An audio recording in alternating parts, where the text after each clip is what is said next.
She is putting her life back together, but Karen Morgan says she's still struggling to come to terms with what happened to her as a child. I really was more naive, I would say, than probably other girls my age, which is how he was able to groom me, is the word I use, and he was able to do it very easily within the congregation. 53-year-old Mark Sewell was jailed for 14 years yesterday after being convicted of 8 sexual offences against women and girls. Born and brought up as a Jehovah's Witness, the church was the family's life. And so, when the abuse began, it was to the church they turned. What Karen went through as a result, she now says is harder to deal with than the abuse itself.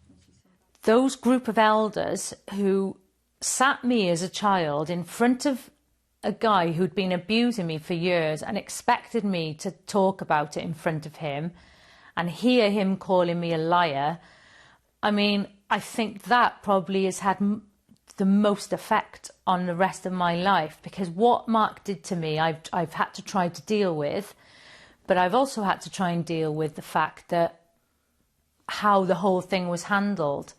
And it's that part of it that I want answers for that. Today, a spokesman for the congregation in Barry told us that because these offences happened 20 years ago, no one there now knew of Mark Sewell. But in a statement from the organisation in London, they say Mark Sewell was expelled over 20 years ago.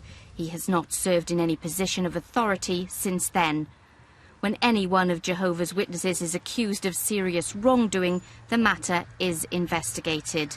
They go on, victims are never forced to attend a meeting or confront an alleged perpetrator of child abuse, and procedures are in place to help protect children. Karen has no regrets about waiving her right to anonymity. She's already been contacted by dozens of people thanking her for speaking out. I am so glad that he has been brought to account, and I'm glad that me coming forward has helped and inspired other people, and I honestly never expected that. She's now looking forward and wants changes made in the future to protect children.